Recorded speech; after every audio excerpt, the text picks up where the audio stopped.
මනමාට කරන්න තියෙන දේවල් ඔක්කොම කරන්න හොඳයි. ගෙදර යන්න තමයි බැරි.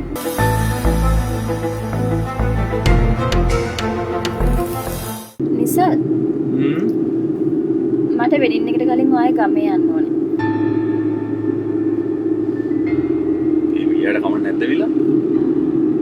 ඇයි? මොකද ප්‍රශ්නේ? මේ සාමාන්‍යයෙන් එහෙම බඳින්න කලින් මනමාලේ ගෙවල් වල යන්නේ නැහැ. මනමාට කරන්න තියෙන දේවල් ඔක්කොම කරන්න හොඳයි. ගෙදර යන්න තමයි බැරි. මේක මාර වැඩක් නේ. අපි කොහොම කරන දේවල් අපේ අම්මලා දන්නේ නැහැ විලා. ඒගොල්ලෝ හිතන් ඉන්නේ මේ අපි මේ වීකෙන්ඩ් එකේ ඔය කොපි ෂොප් එක හරි නැත්නම් බීච් එකේ හරි කතා කරනවා කියලා විතරයි. අනේ අපේ අම්මලා දන්න මං වගේ ඇනෙක්ස් එකටත් එනවා කියලා. ඔයාලගේ අම්මා හිතන විදියයි අපේ අම්මලා හිතන විදියයි අහසයි පොළොවයි වගේ විලා. ඒගොල්ලෝ හරිම සාම්ප්‍රදායිකයි අනේ. මම මේ බයේ ඉන්නේ. අර එදා හිරන්තය දැක්කනේ අපි දින රූම් එකට යනවා. ඊළඟ මොකද කරන්නේ? නෑ තාම ගිහින් නෑ. ඊළඟ අපේ අම්මා මට අනිත් පැත්තට කතා කරනවා. ඒකට කමක් නෑ.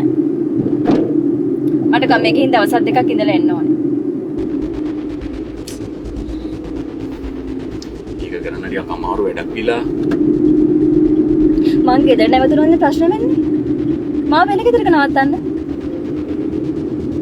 වෙන කොහේ නවත්තන්නද? ඇයි වගේ රංජලා අක්කා ඉන්නේ?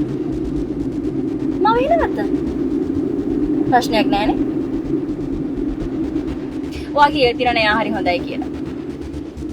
එයාත් හොඳයි ඉතින් විශ්වබන්දු අයියත් හොඳයි.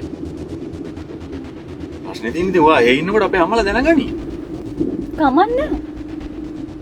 අම්මට කියන්නේ බඳින්න කලින් ගෙදර ඉන්න හොඳ නැති හින්දා වෙන ගෙදරක නැවතුවා කියලා. බැරිද? පුළුවන්.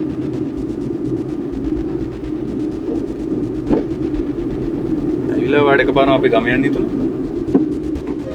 නිකන් පොඩ්ඩක් බලන්න. කොහොමද බැන්දට පස්සේ ඉඳලා හිටලා ඒ ගමට යන්න වෙනවනේ.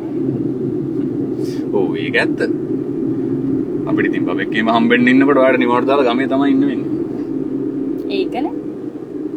ඒ හින්දා මං ගමට හුරු වෙන්න ඕනේනේ. කවද්ද මාව එක්ක යන්නේ? අනේ විලා මේ මට එකපාරම නම් දවසක් පොරොන්දු වෙන්න බෑ හොඳේ. මම මේ වීකේ ගමේ ගිහිල්ලා ආවට පස්සේ මං ඔයාලට කියන්නේ. හැබැයි වැඩි කල් දාන්න බෑ හරිද? තව ලඟ වෙන්න වෙඩින් එකේ වැඩ හින්දා අපි කොහොමද බිසි වෙනවා.